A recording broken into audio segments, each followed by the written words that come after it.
អូខេសូមគោរពជម្រាបសួរបងប្អូនប្រិយមិត្តអ្នករៀននៅភាសាអង់គ្លេសជាទីមេត្រីបាទថ្ងៃនេះវិលមកជួបផ្សាយជាថ្មីហើយខ្ញុំនឹងយកមេរៀនតាក់ទងជាមួយនឹងវេយ្យាករណ៍អង់គ្លេសគឺពិសេសតែម្ដងដែលបងប្អូនភាគច្រើនបងប្អូនដែលរៀនភាសាអង់គ្លេសដំបូងគឺអាចនឹងច្រឡំរវាងការប្រើប្រាស់ I ហើយនិង me ណា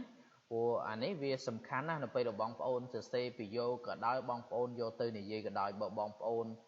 អត់ច្បាស់ក្នុងការប្រើប្រាស់ពាក្យទាំងពីរនេះទេគឺការនិយាយរបស់បងប្អូនគឺពិបាកមែនទែនហើយជាពិសេសគឺការសរសេរតែម្ដងអូខេឥឡូវយើងមករៀនជាមួយនឹងខ្ញុំបាទតែម្ដង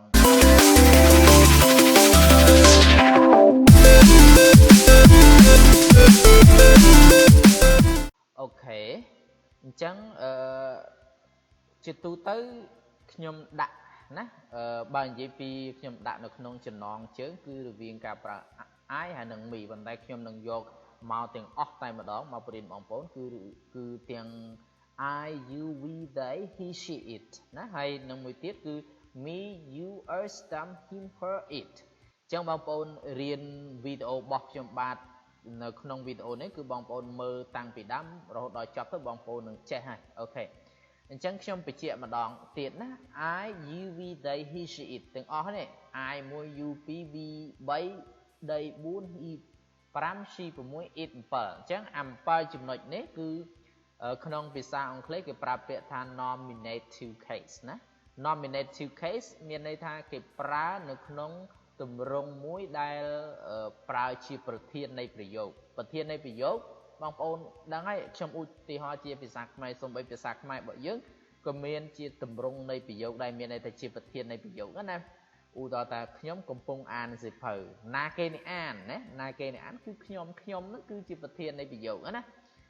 ភាសាអង់គ្លេសអត់សូវខុសគ្នាប៉ុន្មានដែរទេណាអញ្ចឹង nominative case ហ្នឹងមានន័យថាប្រើជាប្រធាននៃប្រយោគឬក៏យើងប្រើពាក្យថា subject ណាមួយទៀត accusative case មានន័យថាប្រើជាកម្មបត្តិ me you us them him her it ណាគឺប្រើជាកម្មបត្តិនៃប្រយោគពាក្យថាកម្មបត្តិនៃប្រយោគមានន័យថាពាក្យដែលគេធ្វើអំពើទៅលើណាពាក្យដែលគេធ្វើអំពើទៅលើអាហ្នឹងឲ្យឈ្មោះថាកម្មបត្តិមានន័យថាអ្វីណាដែលគេធ្វើអំពើទៅលើឧទាហរណ៍ថាខ្ញុំផឹកទឹកណាទឹកនេះមានន័យថាម៉េចគេធ្វើអំពើទៅលើណាគេអ្នកធ្វើគឺខ្ញុំអ្នកធ្វើអំពើទៅលើអញ្ចឹងអាហ្នឹងក៏ឲ្យឈ្មោះថាកម្មបត្តិអីគេដែលភាសាអង់គ្លេសគេប្រើពាក្យថា accusative case ណា accusative case អូខេឥឡូវយើងមករៀនជាមួយនឹងខ្ញុំតែម្ដងថាតើការប្រើប្រាស់នឹងយ៉ាងម៉េចឥឡូវខ្ញុំបញ្ជាក់ម្ដងទៀតណា I គឺខ្ញុំណាបរិះទី1 you អ្នកទី2ពាក្យទី2មិនជាទី1មិនមានន័យថាមិនជាខ្ញុំណាដល់ពេលយើងគឺមានន័យគ្នាច្រើនអ្នកចាប់ពី2ឡើងទៅឥឡូវយើងមករៀនឧទាហរណ៍ណាមើលនៅក្នុងឧទាហរណ៍ទាំងអស់គ្នាបាទអូខេអញ្ចឹងទី1គឺ nominative case ខ្ញុំអត់ចាំបាច់ប្រែទេដោយសារវីដេអូ slide ខាងដើមខ្ញុំបានប្រែឲ្យបងប្អូនហើយ nominative case ឧទាហរណ៍ I know everything from her I know everything from her ខ្ញុំដឹងគ្រប់រឿងពីនាងអញ្ចឹងនរណាគេជាប្រធានណាគេអ្នកដឹងគឺខ្ញុំហ្នឹងក៏ឲ្យឈ្មោះថា nominative case ឬក៏យើងប្រើពាក្យថាខ្ញុំនឹងដើរតួជាប្រធាននៃប្រយោគខ្ញុំដឹងគ្រប់រឿង know ហ្នឹងប្រែថាដឹង everything ប្រែថាគ្រប់រឿង from ប្រែថាពី her នាងខ្ញុំដឹងគ្រប់រឿងពីនាងអញ្ចឹង I ហ្នឹងប្រែថាខ្ញុំ know ប្រែថាដឹង everything គ្រប់រឿង from ពី her នាងខ្ញុំដឹងគ្រប់រឿងពីនាងណាអូខេតោះទៀត you can speak English better than French you can speak English better than French អញ្ចឹងប្រែថាអ្នក can speak ប្រែថាចេះនិយាយឬក៏អាចនិយាយអ្នកចេះនិយាយភាសាអង់គ្លេសល្អជាងនិយាយភាសាបារាំងឃើញទេអញ្ចឹងអ្នកណាគេជាប្រធានណាគឺ you នេះជាប្រធានហើយ can speak ប្រែថាចេះនិយាយ English គឺភាសាអង់គ្លេសណា better ល្អណាប្រសើរ than ជាង than បែរជាង French ភាសាបារាំងអូខេអញ្ចឹងអ្នកចេះនិយាយភាសាអង់គ្លេស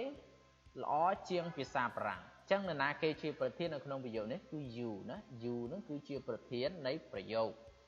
អូខេគេឲ្យឈ្មោះថា nominative case ហ្នឹងដើរតួជាប្រធាននៃប្រយោគអញ្ចឹងបងប្អូនឲ្យចាំណានៅក្នុងប្រភេទនៃការប្រើប្រាស់ទាំងអស់ហ្នឹងមួយទៀត we are waiting for the answer we are waiting for the answer we are waiting for the answer ពួកយើងកំពុងរង់ចាំចម្លើយ waiting for ប្រែថារង់ចាំចម្លើយណា waiting for រង់ចាំចម្លើយ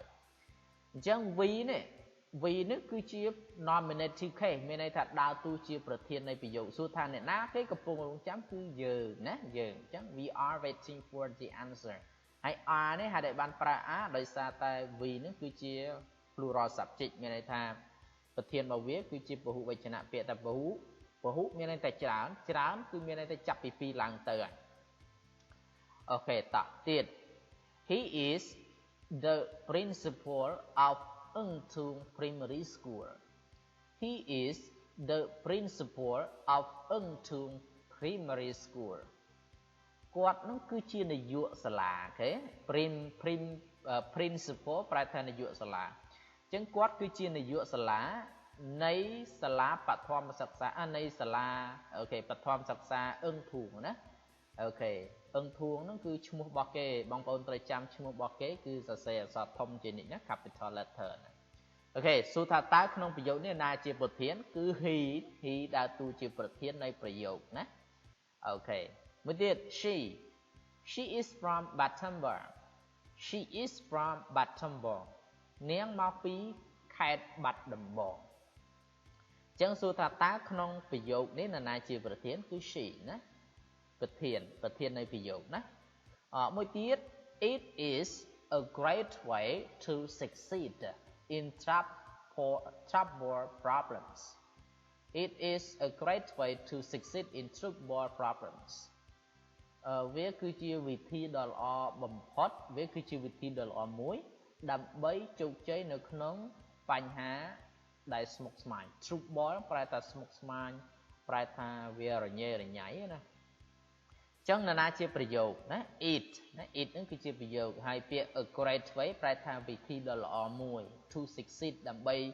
ជោគជ័យឬក៏ដើម្បីយកឈ្នះណា in trouble problems ប្រែថាបញ្ហាដែលវាឈឺក្បាលបញ្ហាដែលវាលំបាកខ្លាំងណាអូខេអញ្ចឹងខ្ញុំសរុបមកនៅក្នុងពាក្យ nominative case ណា nominative case មានន័យថាពាក្យដែលយើងប្រើទៅជាប្រធាននៃប្រយោគនោះគឺមាន I you we they he she it ដែលខ្ញុំដាក់ខាងដើមទាំងអស់7ណាចា7ហ្នឹងបើកាលណាគេប្រើវាជាលក្ខណៈប្រធាននៃប្រយោគណាអូខេមកមើលនៅក្នុងចំណុចកម្មបត្តិម្ដងខ្ញុំបញ្ជាក់បងប្អូនម្ដងហើយម្ដងទៀតថា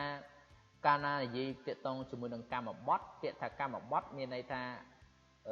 អំពើដាក់ដៃគេធ្វើទៅលើណាអំពើដៃគេធ្វើទៅលើដូចខ្ញុំឧទាហរណ៍រឿងផឹកទឹកអីចឹងណាអូខេអញ្ចឹងកម្មបត្តិហ្នឹងគឺភាសាអង់គ្លេសអានេះជាភាសាអង់គ្លេសចាស់គេប្រើពាក្យ accusative case ភាសាបច្ចុប្បន្នប្រើពាក្យថា object នេះមានន័យថាប្រភេទនៃកម្មបត្តិណាអូខេឧទាហរណ៍ថា Borat meets me at school every day Borat meets me at school every day Borat ហ្នឹងជួបខ្ញុំនៅឯសាលារាល់ថ្ងៃជួបណាគេគឺខ្ញុំឃើញខ្ញុំហ្នឹងគឺជាអំពើហ៎បងខ្ញុំគឺជាប្រភេទនៃកម្មបត្តិដែលគេធ្វើអំពើមកលើហ៎ Borat ជួបណាជួបខ្ញុំគឺជាកម្មបត្តិដែលគេធ្វើអំពើមកលើនេះអូខេអញ្ចឹង Borat meets me at school every day Borat ហ្នឹងគឺជួបខ្ញុំនៅឯសាលារៀងរាល់ថ្ងៃ I really miss you ខ្ញុំពិតជានឹកអ្នកណាស់អញ្ចឹង you កន្លែងនេះមិនមែនដើរតួជាប្រធានទេបងប្អូនអ្នកណាដើរតួជាប្រធានគឺ I នេះហើយនឹកណាគេគឺ you ហ្នឹងគឺមានន័យថាគេធ្វើអំពើមកលើណា I really miss you ខ្ញុំពិតជានឹកអ្នកណាស់មួយទៀត don't followers should do as you needសូមកុំធ្វើតាមខ្ញុំគួរតែធ្វើទៅតាមអ្វីដែលអ្នកត្រូវការទៅ should do as you need នឹងធ្វើទៅតាមអ្នកដែលចង់បានចង់ត្រូវការណាអញ្ចឹងកុំធ្វើតាមមិនខ្ញុំកុំធ្វើតាមពួកយើងហ្នឹងប្រែថាពួកយើងហ្នឹងដើរតួជាកម្មបត្តិឃើញគេធ្វើអំពើទៅលើហ៎បងប្អូន ចឹងកុំធ្វើតាមពួកយើងគួរតែធ្វើតាមអ្វីដែលអ្នកចង់បានទៅមួយទៀត She doesn't like them at all She doesn't like them at all នាងមិនចូលចិត្តពួកគេតតែសោះ like ហ្នឹងប្រែតែចូលចិត្តដល់ពេលយើងដាក់បដិសេធមកមិនចូលចិត្តណានាងមិនចូលចិត្តពួកគេតតែសោះ at all ប្រែតែតតែសោះអញ្ចឹង them ហ្នឹងក៏ឲ្យឈ្មោះថា object ឬក៏ accusative case មានន័យថាដើរតួជាកម្មបត្តិគឺមានន័យថាគេធ្វើអំពើទៅលើណា She doesn't like them at all នាងមិនចូលចិត្តពួកគេតតែសោះអូខេ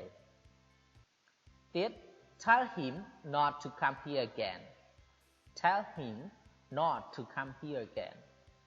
ប្រាប់គាត់ណាប្រាប់គាត់ថាកុំមកជន់ទីនេះម្ដងទៀត not to come here again ណាកុំមកជន់ទីនេះម្ដងទៀតអញ្ចឹង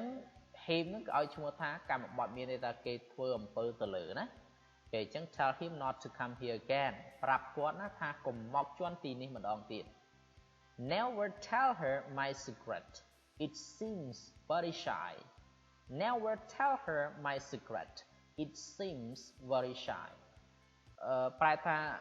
ចូលកុំប្រាប់នាងអំពីអាថ៌កំបាំងរបស់ខ្ញុំណា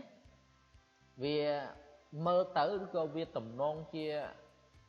ខ្មាស់អៀនណា it seem very shy ហ្នឹងវាទំនងជាខ្មាស់អៀនណាអញ្ចឹង her ហ្នឹងក៏ឲ្យឈ្មោះថាជាប្រភេទនៃកម្មបត្តិដែលទទួលរងឬក៏គេធ្វើអំពើទៅលើណា Where did you buy that book Where did you buy that book Where did you buy that book I like it very much I like it very much តើអ្នកបានទិញសៀវភៅហ្នឹងមកពីណាខ្ញុំចូលចិត្តសៀវភៅហ្នឹងណាអញ្ចឹង it ហ្នឹងក៏ឲ្យឈ្មោះថាកម្មបត្តិមានន័យថាគេធ្វើអំពើទៅលើអូខេអញ្ចឹងប្រភេទនៃកម្មបត្តិហ្នឹងវាមិនមែនមានត្រឹមតែ me you us them him her tell it ទេសម្បី book ហ្នឹងក៏ជាប្រភេទនៃកម្មបត្តិដែរក៏ប៉ុន្តែអាហ្នឹងក៏ឲ្យឈ្មោះថាប្រភេទនៃពូpronoun ណា pronoun មានន័យថាវាជំនួសឲ្យពួកនាមណាអូខេអញ្ចឹងខ្ញុំសរុបឡើងវិញមេរៀនដែលខ្ញុំមកបង្ហាញបងប្អូនក្នុងคลิปនេះគឺមាន2ចំណុចទី1គឺរបៀបក្នុងការប្រើប្រាស់ nominative case ហើយនិង accusative case nominative case មានន័យថាពាក្យហ្នឹងគេដើរតួជាប្រធាននៃប្រយោគហើយពាក្យ accusative case មានន័យថាពាក្យទាំងអស់ដើរតួជាកម្មបត្តិនៃប្រយោគអូខេអរគុណបាយបាយហើយកុំភ្លេចចូលមើលឲ្យដល់ចប់ផងហើយកុំភ្លេចជួយ subscribe ហើយជួយចុច like ចុច share ផងបាទអូខេបាយបាយជួបគ្នានៅវីដេអូក្រោយៗទៀត